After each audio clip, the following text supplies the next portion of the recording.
All right, we're gonna do some hand quizzes today.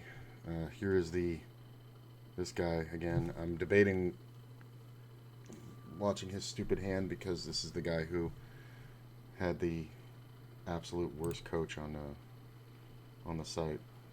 Like I got really upset last time I heard his shit, but it's a tournament. It's a $100 online tournament. It's a larger. So, all right, let's try it. I'm gonna give him a shot. Hey there, Tristan Wade with Poker Coaching, Oh, this is bringing you Tristan a Wade. Never quiz mind. from a $100 online MTT. So action's going to fold around to the small blind here who limps. And I want to know, what should you do? Do you check? Do you bet 5,000, raise 5,000, or do you go all in? Versus a player, if we had the same stack, it'd be closer to a jam. But if the player had like 30 blinds, it'd be very close to a jam. But because he has 99 blinds and we have 10, I gotta say, I think this is one where we just check behind and try to get something going because the hand is just too weak, right? Like we can jam like Queen 9 here, hands like that, better than that. But we just don't have enough fold equity against a player with 100 blinds. Even though everybody else might have 20, we don't affect his stack enough. So it's just a check, man. We see the flop. I think typically with us having such a short stack, we want to be checking all our trash for the most part. If we had any decent hand like an ace or a lot of kings, we'd probably be all in here. So our range is a little skewed to either being a trap or being crap. Um, but I just think it's good to realize your equity in this spot and take whatever equity you do have to see a free flop. I give going all in 0 points, and if you decide to raise to 5,000 just with the hopes to pick up the pot pre-flop and deny your opponent seeing a flop, I think that's worthy of 2 points. But more or less, I think this is a spot where we just want to try to garner some equity with whatever hand we have in the big blind.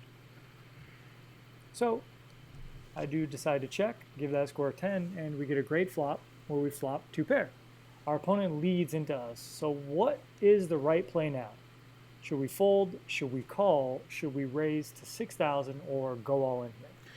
So this is a fairly standard situation where the player limps, we improve dramatically on a board where nobody should really have anything. Like he didn't raise, so there should be no king. We didn't raise, we should have no king. So our trash just became gold. So there's no reason to raise here ever. Like we don't have a lot of chips, but he has to have something to call us, and we're just never going to fold in this situation, no matter what the turn is. Even if it's a king, we can't fold at this point in this tournament. So we're just calling. Well, we absolutely know we're not folding, and we know we're always going to be putting money into the pot here somehow. So what's the best way? Like, and our stack is so small that the point here is there's no point in raising because all that does is scare him away. And after this bet goes in, there'll be another 5,000 in the pot. We'll only have 12 or 11,900, and there'll be what is it, 9,800 in the pot. That's almost a 1-to-1 stack to pot ratio for us on the turn. It's going to be very hard for him not to call off, even if he has just ace high. If he decides to double barrel and then we jam the turn, which is the worst play, that's just going to be too hard for him to fold because we could just have a king rag. You know what I'm saying? Like, so one overcard would be enough when he's getting like inf to one. So Well, we do have bottom two pair, which is usually susceptible to being counterfeit or beaten. But in this spot where it's blind on blind and our opponent's range is very wide, I think it's the best play just to call. We're not really worried about any turn card except a king. Heart doesn't really matter too much. A 3, a 4, or 5 doesn't really matter. I mean, the ranges are so wide here that we just really have a hammer lock. So I really think calling's the only play here. The other play would be to raise. I gave that 8 points, and going all in is the worst of the three options. I gave that 6 points. I think our hand's just too strong. There's a lot of bluffs, just queen high, jack high, whatever else. If they just have rags, they might try to push us off. So I just think this is a pretty easy spot just to call. Although I can see why some people might make the mistake to raise here, and I do think it is a mistake. So I do call, turn to 5. Our opponent now bets 5K. And what should we do here? Are we folding, are we calling, or are we going all in? What's up, Droop Dog? What's up, Punisher? Shanala, Whale, Arabs. Good to see you guys. Thanks for coming out. I saw some of you guys were here before I started the stream. I appreciate that, because I guess that means I got to stay on schedule. Can't be late, but I had a little technical problem, but wasn't too bad. This is kind of one of those spots where if we jam here, it's going to cost him, well, let's see. There's 9,800, or sorry, 14,800 in the pot with his 5K. If we go all in, that'll bring it up to 28,700. He'll have to call about 9,000. So we'll say 29 for 9,000. So he'll be getting, wow, that's crazy. He'll be getting better than 3-1 on a call. So obviously if he has a flush draw, if he has a pair and a gut shot, even if he has 5-4, if he has 5-3, if he has ace-3, you know, the 1 over card and the gut shot, all these hands can call. This is kind of close. I think when you go call twice here, you look strong, but it kind of doesn't matter. I can kind of go either way. I really want to get all the money in, and this player I don't think is going to fold very often. I think we just call because, like I said, we're never going to fold, right? Like, even if a heart comes on the river, we're not going to fold, so why bother raising? So I think I'm split here like 60-40, 60% being a call, 40% being going all in, so I'm just going to go ahead and call. If you said all in, you got it right. The pot's just too big now. There's 15,000 in the middle. We have 14,000 behind. Our opponents bet 5,000. Sure, we might go all in. They might fold. But I don't think it's really worthwhile for us just to call and hope they're going to put us all in on whatever river. Yeah, he's right. I think we just get the money in. Yeah, because if he does have a draw, he's calling here. But if he has 5-4 on the river, he's not going to call us. So, okay, that's why the stream's called Wake Up With Me. Hang on. I got to change the title. What? What was the time? It was from yesterday. Yeah, so that's, this is why I do these in the morning and also go over hand reviews, is because I'm not 100% yet, and I'm kind of getting my brain in the right spot. But he's right, and the part that I miss is that, or that I missed on that call, is that on the river, let's say he does have 5-4, if the river comes off an ace and now he checks and we jam, he can fold, third pair. So he's right, and it's a simple one that I got wrong because I overthought it. That's fine. Now and go for it. So we did. Got called. Our opponent had a king, and We got countered. this all doesn't matter. It's all irrelevant. But sure, our opponent having a king makes sense for them to bet the flop and the bet the turn. But I could see someone maybe just barreling the turn with like Jack 9, 9-10, Queen 8 or something, just hoping we fold a 6 or a deuce, and just bluffing. So there's merit to just the small blind not having anything in this spot. So yeah, hopefully you enjoyed this quiz and scored pretty well. Tristan Wade signing out. All that being said, I don't think we really, in this exact instance, could have gotten anything wrong except for calling, because that's the other problem. When you call on this turn and the board comes off a 5, now if he puts you all in, you're still calling, but you kind of feel like it's a coin flip if you lost or not. So messed that one up pretty bad, but I know the answer. I'm just not there yet today. So yeah, we'll see. Next one. Let's just go right to the next one. I don't even know who it is. Hey everyone, Lexi Gavin here, and today we're going to go over a hand that I played at a 1-2 no limit cash game. We have ace 10 off on the button. Let me turn that down. Lexi's got a better mic set up, and she's a little louder. Let's see. Sitting with 100 big blinds. So the hijack raises to $6. What do you think we should do here with ace 10 off? Should we fold, call, or raise to $18? I mean, the hijack range should be wide, but it is a 1-2, so I don't want to overthink it too much. Standard, I like to be aggressive, so if we're live, I'm going to raise to 18. So I like a 3-bet here. I decided to go 18. I like three betting this spot, especially versus late position openers, and we can consider the hijack a later position. I especially like calling here because this is a hand with reverse implied odds, and it's also a hand that we definitely don't want to see three ways to the flop or four ways to the flop. That's the thing. If this hand was like ace jack suited, I think it's closer to a call because when we do end up multi-way in the pot, it's not as bad for us. But she's right. Ace 10 is basically just a one pair hand. I think ace queen suited for the same reason is a call, but ace queen offsuit is a raise because we're basically relying on one pair. So the suited variety of ace 10 maybe a little bit different, but it's just a little bit weak. So yeah, I think you can start calling with ace jack suited. Not like it's a great idea, but I think calling with ace queen suited is a really good idea. Just in the 1-2 games in general, because unless the guy has exactly ace king, you're gonna have a hand that's well disguised, and hands like king queen will pay you off, and hands like ace jack and ace 10, will pay you off, and plus you have flush draws, and so just a little side thought there.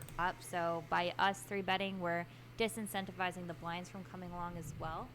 And it's just, I always just err towards the side of being more aggressive than being passive. So, I mean, you can flat here sometimes, but I like to three bet typically.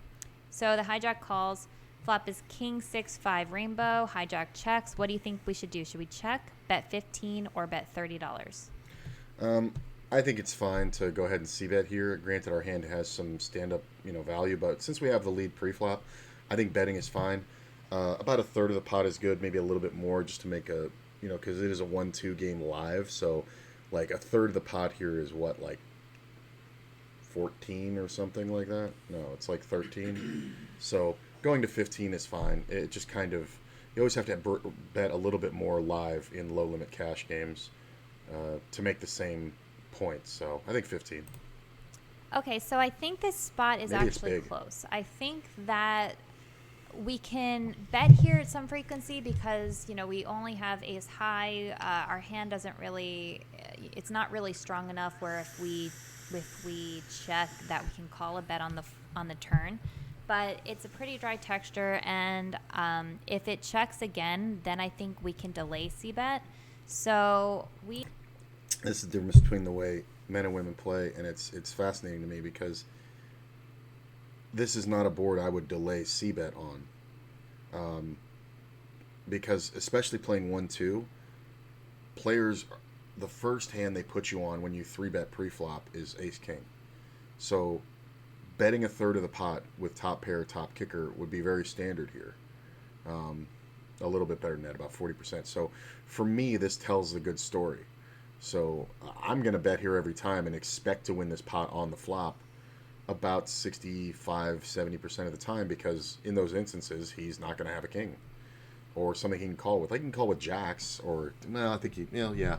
If we go as high as jacks, because I think he's 4-betting queens, then he's going to take a card off on the flop, and then we're just going to bet the turn again. Like this is how my bet series go, where we've 3-bet pre-flop and we're betting on the flop and we're telling a right story and we're betting on the turn. And if they still want to see one more, then we got to make the big bet on the river.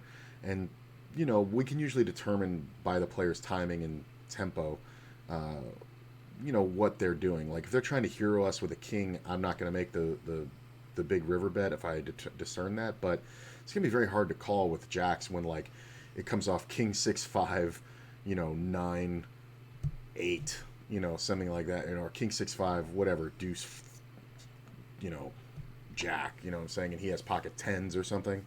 It's gonna be very hard for him to call 3 streets and a 3-bet, just because he thinks we're bluffing. Like we've given him no reason to think that. So from a male perspective, and from my perspective, that's how I would be aggressive. A delayed c-bet, what I would do on a delayed c-bet board is it would be something like jack high or queen high, where maybe I have flopped like just a monster, like pocket jacks, pocket queens, and like if this king was a jack, I would probably delay the c-bet, and then when the turn comes off a low card, if he checks again, then I'm going to bet and take that down probably 100% of the time. If he bets, I'm going to raise a lot there. And unless he has specifically the monster, he's going to give it up because he's going to think I didn't like the flop, take a stab, and then when I raise, he's going to be, oh shit, the jig is up, and give it up. So I like having those opportunities. I just think the king, for our purposes, we're trying to win the pot now. So I think the king is the best card for us. But let's hear what she says. We decide to check here, but again, I don't think a bet is bad. I think that we're gonna, like I said, betting somewhere if it's checked to us again. So I think either the flop or delay c bet on the turn would work well. But he bets 25. So what would you do? Would you fold, call, or raise to 75? See, and it's so crazy because I feel like I'm going to get this quiz wrong, but I don't think I can integrate what she's going to do. I don't think I can integrate into my play because, like I said, because of the board texture, it's just very common for this player to have a king here. You know? Like king jack, king queen, and like are they folding to a checked flop and then a raise on the turn? No, so we have to barrel the river, and you're playing 1-2. You're playing 1-2. Like, players aren't that intelligent. Like, at 1-2, they're just not that versed. Like, unless the guy's got bankroll problems, he's just not a great player. So they're not thinking that much. They're kind of just betting their hand.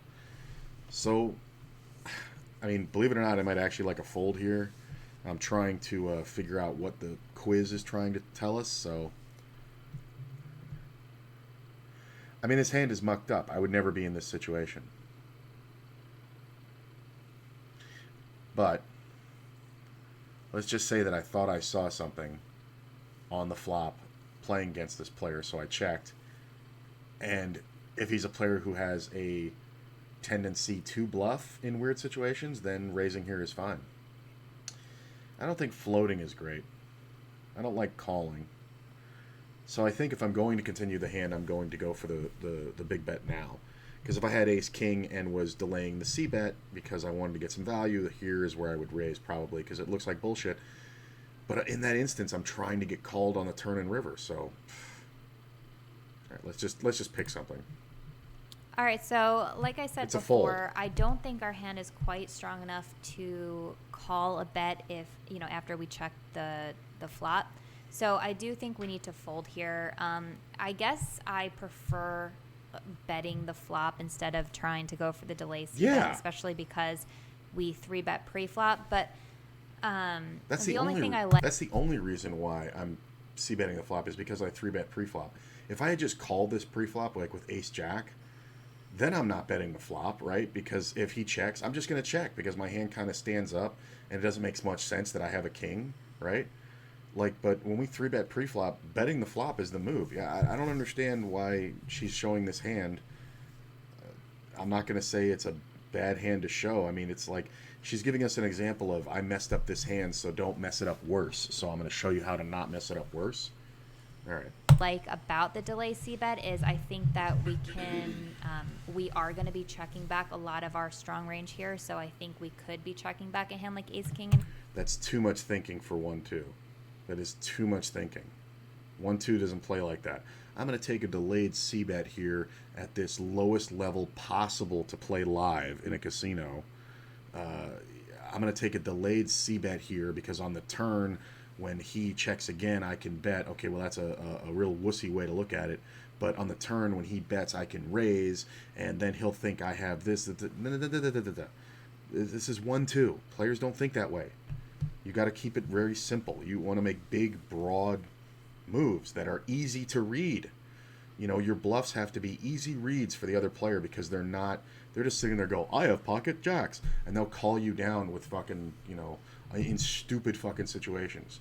I've seen a lot of great players go broke and then chastise the player who didn't know any better. And it's just like, you didn't play the game correctly. There's a game within the game. There's GTO, which is what you're going for. But the game within the game is you have to be playing against your opponents. You have to know who you're up against. So this is too much thought for 1-2. I don't agree with this quiz being up here. Aces at some frequency. So, and I also do like that we block ace king. So I don't think that he should be leading here with too many hands that don't contain a king. So he might just Yeah, he's have a got total king, bluff, queen, or which is, king, jack. I don't love that we just folded. So yeah, I guess the moral here is probably should have bet the flop, and this way we don't have to just fold the turn. If we had a hand that was like semi-strong enough to check back, like if we had Pocket 10s or 9s is what she's going to say? like ace-6 that we decided to Okay, that's a pair. That's fine. 3-bet, I think we could check back and call a bet on the turn, but Are we ever 3-betting ace-6 on the button in a 1-2? Ace-6, the worst ace to play? Okay, this has been all mucked up. You could 3-bet ace-5 suited, and that's an easy example to come up with, right? Let's say you had the ace-5 of clubs, and you 3-bet it pre-flop. Then you hit a 5 on the flop, and there's a club on the flop, and he checks to you. You would check just to, pot control and take your equity, but you can still be good here a lot of the time. And then when he bets the turn, you can actually call, and when he checks the river, you can bet, and you're kind of turning your hand into a bluff, but you're also pushing him off of hands like pocket 10s or 9s because of the fact that that's the way you would play a lot of monsters, is the same way you would play a lot of your medium strength hands sometimes. It looks like we're getting value on the river, but actually we're bluffing on the river. So I don't know why she comes up with ace-6. You're not 3-betting ace-6. Like, this hand has been all fucked up. ace-10 is just a little bit too weak. So I would have liked to see me bet the flop, but as played, we definitely need to fold the turn. All right, guys, I hope you enjoyed this quiz, and I'll see you next time. Here's the other thing. If after the flop answer, or after the pre-flop answer, right, then the flop happens, and then you choose bet the flop, which I did. I made the standard bet. She downgraded me in points because I didn't pick what she did, okay? So on the flop, she's thinking check is best. By the end of the quiz, she's saying she should have bet the flop. So I want to see something right here. I want to see what happens if we answer check the flop. Does she give us 10 points? Now that we know that that's the wrong answer, she said by the end of the quiz that she should have bet the flop. I want to see what happens. So I'm going to reload this one, and I want to see what happens, right? So on Hey, the everyone. flop, we 3-bet. So I like a 3-bet Or here. pre-flop, I we decided to 3-bet. go 18. And then on the flop, we said bet 15. I want to see what the score, and I got 6 points. I want to see what the score is when I do the incorrect thing that she did and check. Okay, so I think She scored it 10 fucking points. This is ridiculous. By the end of the hand, you come out that this is the wrong answer. This is the problem with poker players. And I had this problem for a very long time. Your arrogance in what you're doing, your belief in what you're doing has to be very high, but your reality of what you're doing has to be level. Mine didn't used to be. I used to think I was a much better player than I was. I didn't study enough. I just thought I would get better by playing, and reading a couple of books, but not really putting in work. This is a few years ago. And, now, like, here's the thing. If we had bet the flop and she said, I'm giving you 10 points, but understand that I screwed this hand up. So we're going to take the quiz from there. And this is going to be an example of why you have to bet the flop. You know what I'm saying? So she didn't do that. So this hand got all fucked up. So whatever. We're just going to go ahead and all right. So tank like I the said score and go before, to the next quiz. But that's annoying to me. Like, you have a situation where you know you made a mistake, and you're coaching it like that's ever an option. Like, she didn't think this out, and this is a blind spot on this coaching site, and it's only with the quizzes, the courses, the homework, the challenges. They're all perfection, I think, but the quizzes sometimes, like, why are you scoring me badly when I came up with a better answer than you did in real time, and I came up with the answer that you agree with by the end of the quiz? So no, fuck that. That aggravates me a lot. That's going to make a lot of people make the wrong decision in game. For my next few quizzes, we're going to be playing a Jonathan Little. $5,000 buy-in online tournament. This was a main event, relatively... Main event 5K buy-in online. That's intense, man. That's some serious high-level play. I mean, granted, there's some satellite players and there's some whales, but you're playing 5K buy-ins online, man. You're kind of... You're obviously doing it for a living for the most part, and you're a very good player. But Jonathan Little quizzes, you're going to see a much different tempo here with the way he talks, and he's actually my favorite. Slow structured tournament. It attracted a lot of recreational players, but also a lot of the best players in the world. So it's a mix of players. Here it folds around to me on the button, playing 50,000 deep at 150,300. We have the ace queen offsuit. Should we fold, call, Jesus. raise to 600, or raise to 900? Dollars just got excited. So it is early in this tournament. The blind level is 150,300. That gives us, what, 150, 80 blinds, something like that, right? So normally I'm going to raise min open. And I think normally Jonathan Little's going to raise a min open because he usually has so many tournaments going. But when you have a 5K buy-in, I think you're not playing 16 tournaments. You're playing at most 5 or 6. You know what I'm saying? This is a bigger buy-in tournament. This is kind of a main event. So I'm going to go with a 3x open because it is so early and the hand is so strong in late position. Playing somewhat deep stacked, I typically just make a 3 big blind raise. I'm okay with a 2 big blind raise, but whenever you raise a little bit bigger, it allows you to play bigger pots in general, and that's not really a problem when we're playing very deep stacked. Whenever we're shallower stacked, we do want to start considering raising smaller because that will allow us to control the size of the pot a little bit more. But right now we're so deep stacked to the point that we're gonna have a tough time getting it all in unless we put in multiple raises and re-raises, right? So we're not really concerned with the idea of trying to not get stacked right now. So when you're at no danger of getting all the money in because of, how many blinds you have 180 blinds. It's going to be very hard to get that in unless you flop something amazing. Like if it comes off queen, queen, deuce. Even then when you get it in, it's kind of rough because you could be up against pocket deuces, right? If you flop the nuts, like you flop, 10 jack king and there's 2 hearts and you get it in, the only worst case scenario is somebody has the same hand as you with a free roll to the hearts. Even then, you might not decide to get it all in, obviously, on the flop. You probably end up having to get it in by the turn. And the river would be where you would want to get most of your money in. But you probably get in about 60 or 70% of what you're going to get into the pot, not necessarily of your stack, but probably of what you're going to get into the pot. You're probably going to do your biggest betting on the turn with monsters. Because it's just hard to get paid on the river, when you have the mortal nuts. I mean, sometimes somebody flops a set on you and they just don't see a straight, but... So what he's saying is there's no real danger of going broke and losing a huge pot, but you want to put a little extra in there, pre-flop when you have this many blinds because you want the pots you win to matter, you know what I'm saying? And putting an extra blind in here, now when somebody calls, it puts, let's say the big blind just calls, it puts their 900 total, 150, 280 here, you're talking 1,300 chips. If you just min open it, it takes another 600 out of the pot, you know what I'm saying? So... I think it's important to recognize that. Early in a tournament, raises are bigger. We would much rather just play bigger pots in general, and typically that leads to you raising to larger sizes as you get a little bit deeper stacked. Now, recognize here, I'm only raising to 3 big blinds. You don't want to raise it to 7 big blinds pre-flop because then your opponent's just going to fold every time. But 3 big blind raises are very nice. Folds around to the big blind who calls. This is a loose aggressive player, someone who I know from the live poker circuit. He checks on the queen 5-3 flop. Should we check, bet 900, bet 1,800, or bet 2,700? So pretty much standard.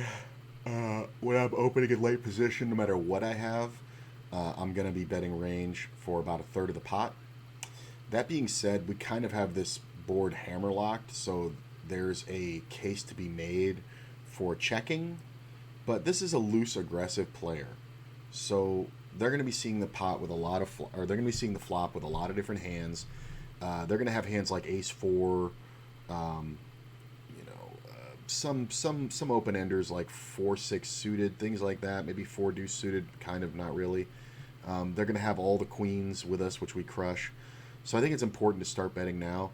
And we do get check raised often here, and it's going to be dependent on player history, but a loose aggressive player, if he flopped a good draw, like let's say he has, or even just a hand with decent equity, like let's say he has the Ace 5 of diamonds, he can absolutely check raise us a lot here because if we don't have a queen, we go away, and he has backups to backdoor flush and straight draws. The Ace 4 of diamonds is actually a really, well, he can't have that because we have the Ace of diamonds, so the Ace the ace four of hearts. If he has that, then he's got tons of equity potential and good odds to call us. So I don't know exactly what his hand is, so I'm going to stick with my standard and bet range for 1/3. This is the very typical board where you want to bet frequently using a small size. Whenever the board is super uncoordinated, it's fine just to go for a small bet with pretty much your entire range because it's very likely your opponent doesn't have anything, and he's out of position, so it's going to be a pretty nasty spot for him in general. So just bet 900. As you start betting larger and larger, it essentially forces your opponent to play straightforwardly, and you don't really want your opponent to play straightforwardly. You want to put them in a tough spot with all sorts of junk that's going to be in their range, like King 6 offsuit and Jack 10 offsuit and whatnot, right? So we do bet 900, and now the opponent decides to make it tricky for us and raise. Should we fold, call, re-raise to 5,200, or go all in? This is one where we're not going to, personally, against a loose aggressive player, like let's say this is a California Asian, and I'm playing, in a tournament at, this is how I can put this into perspective.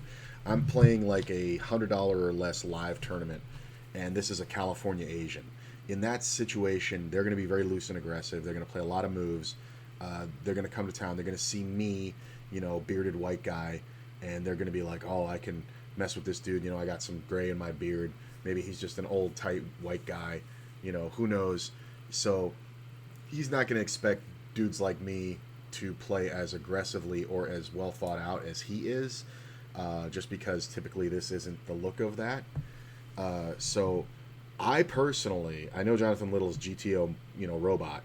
Personally, I'm calling here because he's loose aggressive, man, and because we have ace queen, he's bluffing at us just such a huge portion of the time here with literal air, like two cards like King 10, which has an overcard, but it really doesn't have that much going on, and hands like ace 5, like the ace 5 of clubs, the ace 5 of spades or whatever. The ace 5 of spades for sure is going to make this play so they can kind of control the pot, and then when they check the turn, expect us to check back. Now, based on what the turn is, we can then bet and charge them, or if it looks scary for us, or let's say an ace comes off, then we can bet, get the check raise, and play a monster pot where we're assuredly have the best hand.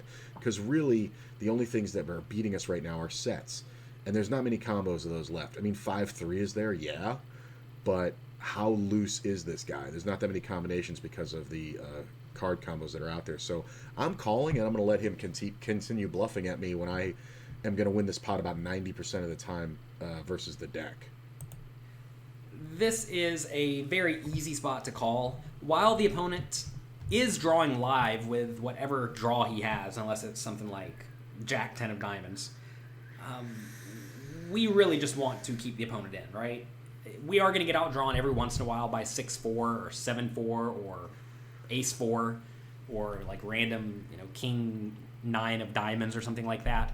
But realize those hands are all drawing relatively thin, and if you re-raise, your opponent's probably going to get it all in with mostly Queen 5 suited, which you could have, Queen 3 suited, 5-3 suited, pocket 5s, and pocket 3s, all of which the opponent definitely could have. So it's not like we have these super nuts here. This is the common spot where we probably have the best hand, but if we re-raise and then the opponent still wants to put all their money in, then we almost certainly do not have the best hand. So calling keeps the opponent's range as wide as possible, which is exactly what we want to do. So we call, turns the 8 of diamonds, and the opponent now bets again pretty big. Should we fold, call, raise to 12,600, or go all in? I kind of wish I wasn't holding the ace of diamonds, because that means that, it's good for if we turn our hand into a bluff, but I don't think that's what we're going for with this hand. We're going for showdown. That being said, I think we're getting set up by a check raise bet scenario. So I'm calling here. I always get nervous on these because I feel like when I score perfectly on Jonathan Little's quizzes for the day, I do very well because I'm in the right headspace to play GTO and not overanalyze things. So I get a little sweat right here, and it kind of makes me feel like raising, because there is merit to that. Because when you raise here, let's say he does have a hand like the 9-10 of diamonds or something, right? He's not going to rip on you. He doesn't, you're not blowing him off the thing because you're small, your medium raise, not small. Your medium raise is saying, I have a hand that I like a lot, and he feels like he would have to improve to better than one pair. That being said, like he said, pocket threes, pocket fives, they're the only hands that are really willing to get the money in. So I'm going with my instinct and calling here. I think we're going to continue to let him bluff, and this is where you just kind of have to stick with your first mind on it and be like, no, this is a player who's going to bluff me a lot, so I'm going to allow him to do that. So I'm going to call.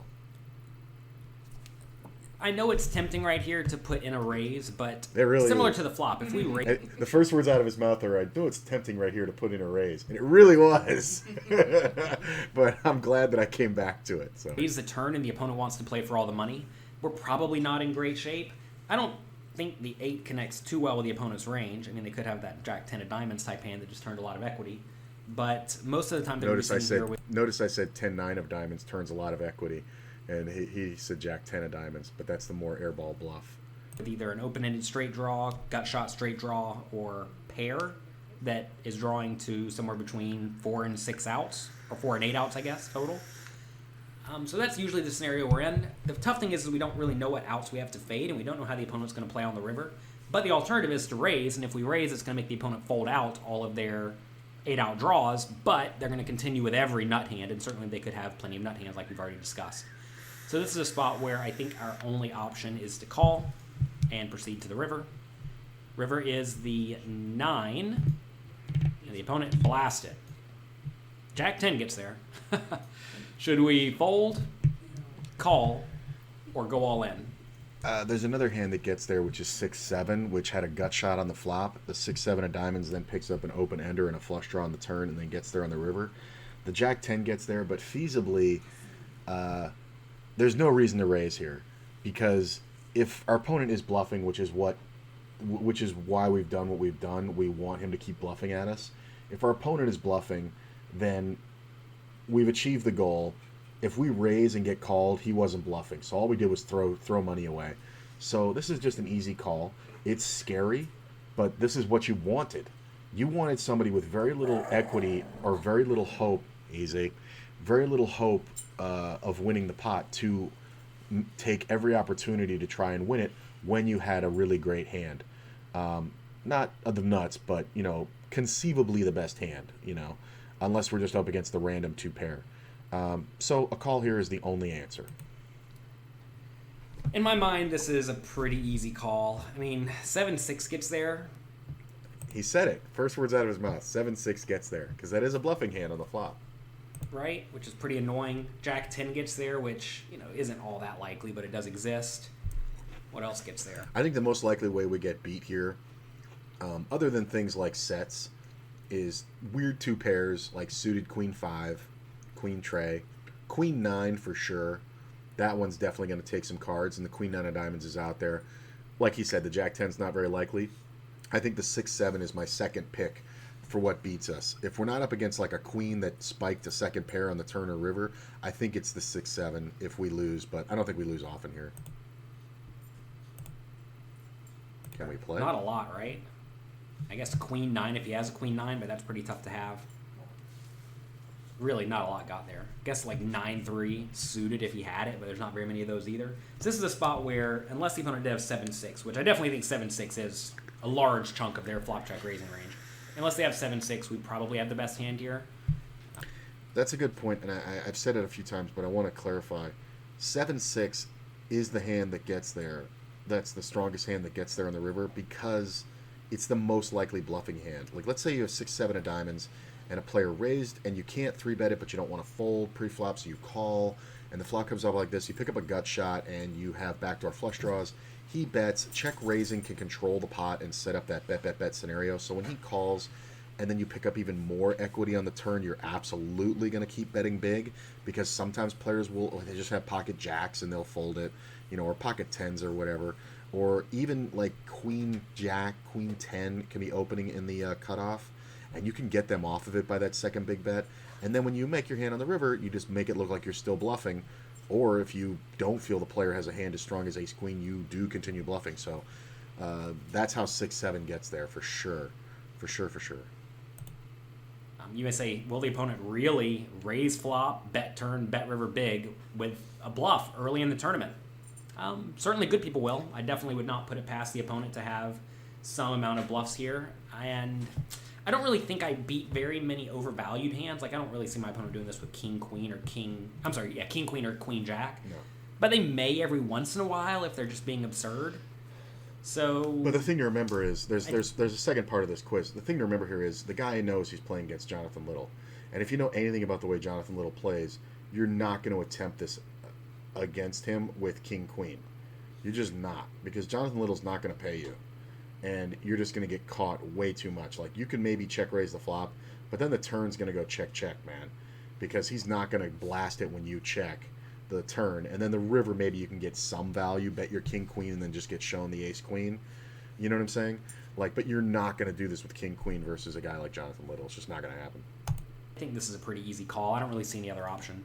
This is a scenario where, like, if you think for some reason your opponent is very, very tight and very straightforward, I actually don't hate folding. But the thing is that you pretty much have to know your opponent is not getting out of line in order to justify folding. And I already told you, this player is known to be loose and aggressive, and I think this is a slam dunk easy call. So if you think your opponent's over bluffing a little bit, then you just cannot fold here.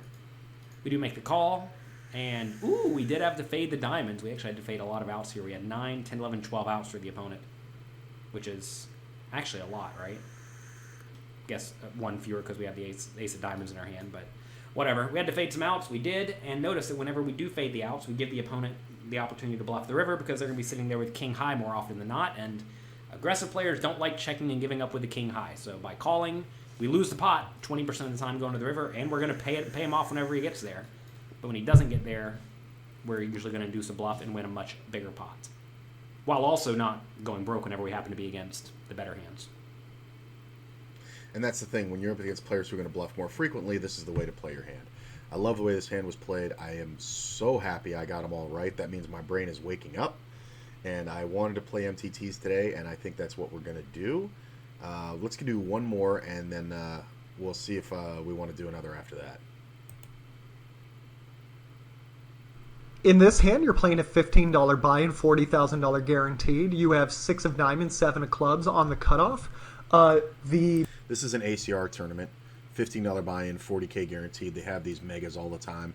I love these tournaments, but they are lotteries, man.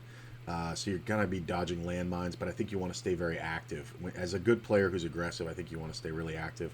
And one of my favorite coaches right here. The button is a 16-11 tighter reg, so playing 16% of the hands pre-flop, raising pre-flop 11% of the time. Button's very Boshi tight. right there is a 30-20, so playing 30% of the hands and raising 20% of the time, and Loose 11% 3-bet. Disc Golfer is playing 12% of the hands and raising 9% of the time. Tight passive. Your stack is 26,862 blinds, or 325,650 with an ante of 80. Pre-flop, do you want to fold, call, raise to 1,300, or raise to 1,823?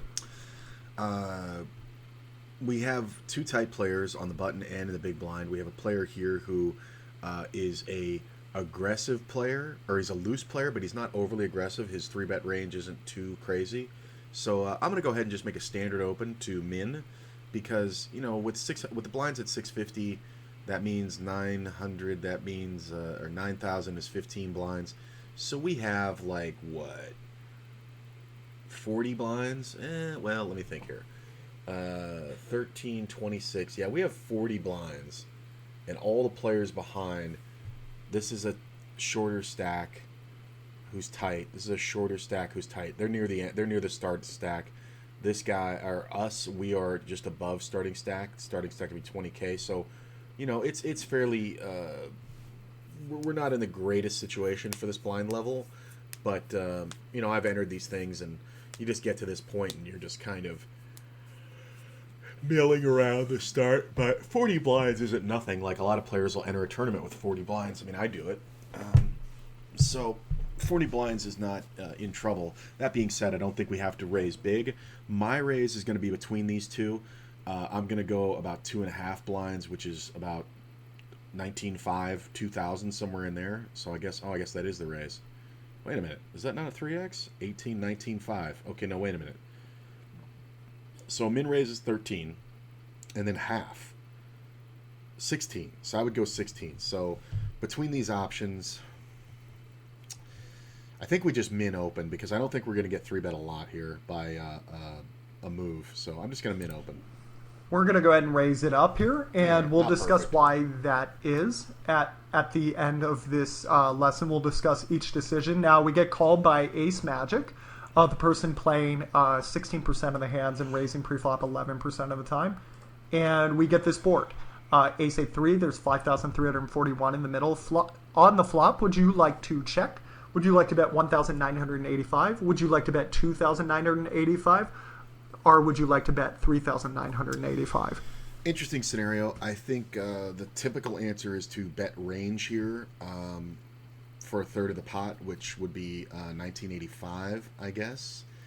But versus a very tight player, well, see, there's two sides to the coin. Versus a tight player, you could say, I'm going to check because they could have an ace that they didn't 3-bet with, and they have position on me, and I want to see what the turn brings, and I do have some backdoor equity. But I think when we're opening the 6-7, I think we're just going to bet range all the time on the board, and especially when this flop favors the opener, not the caller, because caller's going to have pairs and big cards and things like that. So I'm going to go ahead and bet range for a third. Yeah, I think that's right. So we go ahead and bet 1985 here, and we get called. The turn is the queen of clubs here. Do you want to check? Do you want to bet 3,072? Do you want to bet 4,656? Or do you want to bet 6,146? This is one where I think I'm going to check and then bluff rivers. Also, there's a factor where this player might have a pair of 10s without a club, and like if a club hits, we can win it in a showdown. I don't like going bet versus a tighter player, because they're kind of usually tight and typically passive, meaning this isn't a scenario where you gotta bet twice. You know what I'm saying? Like, they're kind of calling you with something, I think, and I think we can check the turn, and then if they check back, we can safely bluff the river, unless they just have a monster, which would be a set of 3s or 8s. But even then, I don't think we get raised because of the clubs out there. So we're not going to lose too much more. If I was to bet the turn, the bet would be bigger. It would be about 61-46. But I'm going to check it. We go ahead and check here, and Ace Magic checks back. The river is the 2 of spades. Here, do you want to check? Do you want to bet 4,656? Do you want to bet 10,111? Or do you want to move all in? I don't really love it for any particular reason. My bet's not up there. There's like 90. Let's see. I got to make this bigger. There's 9,300 in the pot, right? So my bet's not up there. My bet's going to be about 7,200, somewhere in there. We're trying to represent the flush is what we're doing. We don't want to get called by ace high or a pair of aces. A set of 3s will absolutely call us if we bet half pot. But then again, if we're playing the flush, maybe they just look to fold an ace. I still don't like the half pot bet. I'm probably going to screw this one up, but I'm going to go ahead and bet just over pot, 10,111. Just because my bet's not up there. My bet is about 7,200, maybe 74 if I think it needs a little extra on it. But Matt's an amazing coach, and he thinks about the game much deeper. That's why he reviews at the end. So I don't mind getting him wrong, because I know I'm going to learn why the answer is what it is. So yeah, I'm gonna go with this bet. That's closest to my bet. Okay, so let's break this hand down step by step. So pre-flop, Boshi having an active 3-bet percentage is not terrific, but 11% is different than like 15%, 20%. Like some real gamers, it'll be that high. Like they really want to fight, and he has the big stack here. So if you said fold, that's what you should do 90% of the time. I'm deliberately getting myself into hairier situations these days because I'm really finding the process great of getting into difficult spots. And because once things get chaotic, I feel much more comfortable than I would assume the average player feels, just because at this stage, I feel like my hand ranging has gotten a lot better. And that makes more fun hands for you guys, so I can show you guys some more advanced stuff that you can do even in some small stakes tournaments, so that's really fun. And but you should just fold here most of the time. I really just wanted to push. And It's so funny because I've found myself, as my understanding of range gets better, I found myself doing the same thing, where I'm playing more pots where most of the time it's a fold, but I feel like my knowledge and control over the situation is going to aid me enough. And since I'm putting myself, like he said, putting myself in these difficult situations, when you're in more difficult situations than the other guy, you know how to manage them better. So if you create a difficult situation, you're going to come out on top. It's just like saying, if we play checkers or if we play chess, and I'm thinking 4 or 5 moves ahead, and you're thinking about 2 moves ahead, I'm going to win most of those games simply because I'm more prepared. That's basically what this scenario is. And 6-7 offsuit is really just dreadful. Like 10-9 offsuit, you could be much more forgiven here. But in my defense, this guy's just a total nit box. And what that means is, if he it doesn't mean he's going to fold pre-flop, but what that usually means is they call any raise that's not just like 4x or bigger, and then on the flop they just check fold most of the time, and that is a big cha-ching in your book, right? Like 3 big blinds is no joke. Now, Ace Magic, more in my defense, on the button, the player was not 3-betting much. So this is usually your big problem. The out of position guy a lot of times will leave you alone, and he wasn't a super active 3-better, so I decided to take the shot. And we get called by this guy, not expected. Now, the good thing is, with him, his range is a lot of broadways, a lot of them suited, some pretty good suited connectors, and some aces he didn't want to 3-bet. So a lot of these tighter guys, they're pretty cut and dried on the ace high board. You don't have to bet a bunch of chips. He's like his king jack is hitting the muck, even if it's got a club in it. Or even like king jack of spades, what he should peel with, a lot of these like tighter guys will go ahead and fold. Or like 10-9 of spades, they should peel with. A lot of them just go, and they'll let it go. And it's pretty much, if he's got a pair, most of the time he's continuing. If he's got a high card, the better things about the bigger bets is they'll fold them a little bit more likely. But 29-8-5 is not going to fold an 8. It's probably not going to fold 7s with the 7 of clubs in it.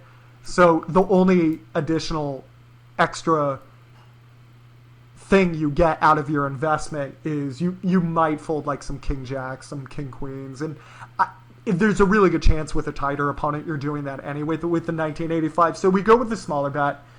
He goes in and calls.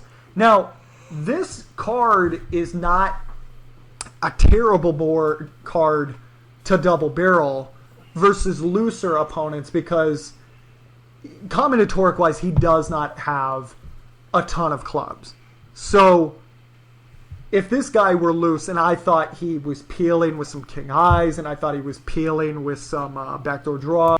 Right, that's the just got to bet twice scenario that I was talking about.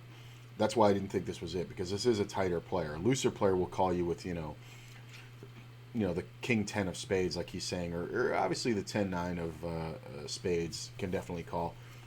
But in those situations, you just have to bet twice so you don't get bluffed off of a hand you should win, whereby you bluffing. And I thought he could even have like 4s with the 4 of clubs. Like, this is someone who just doesn't want to fold in position. A lot of times I'm setting up the triple barrel because on this turn, you'll still get called by a lot of 8s. You'll even get called by I'm sorry, I said like 7s with the 7 of clubs. I meant to say like 6s with the 6 of clubs. I don't even know if it's calling here. And I don't think it's folding there on that turn. But the thing being, if that river's the 4th club, combinatoric-wise, he doesn't have a club flush that much. So I can shove the river. And if the river isn't a club, combo-wise, he has a ton of pairs, and most guys can't call it off. And if he does, okay, yippee skippy. It happens where your shot misses, right? That does happen. I'm just gambling on average. He's going to fold more often than he should, and I do find that to be true the more I run my triple barrels and the more I analyze them. So, but in this case, this guy's a little tighter. So I don't even know if he floats with that many hands that I could get to muck. Here's the problem. I don't even know if like sixes calls the flop. I don't know how many. He doesn't have a lot of floats. He doesn't have a lot of super weak aces.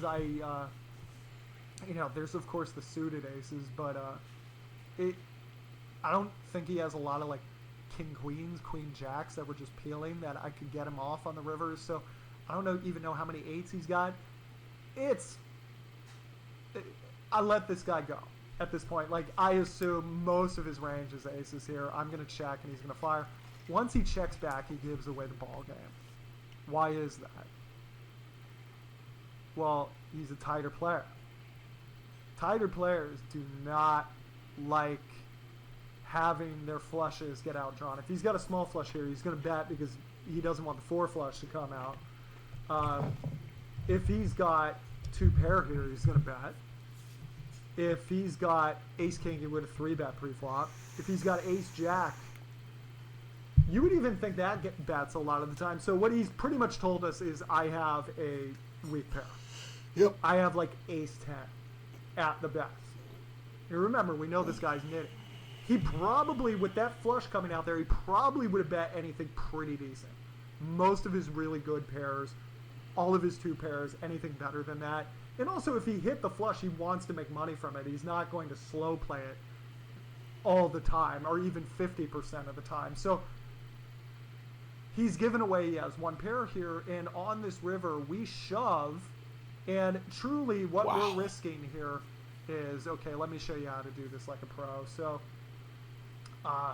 he's got 16, 4, 2, 7. That's what we're truly risking here, plus 9,311. So we're risking, so when there will be, so we're risking 16,427 to win 25,738. I forgot what it was. Hold on. So that bet is going to need to work about 64% of the time. It's gonna. What that means is I am gambling that 6.5 times out of 10 that he is going to fold here. I think that is very likely. I think it's very likely, since most of his range, if not 90% of his range, if not 100% of his range, is just weak pairs, and we know this is a tighter player. Plus, versus a tighter player, you get two pair to fold here, man. Like, they're never going to have ace queen, but you get, like, ace 3 to fold a ton here. I mean, it's kind of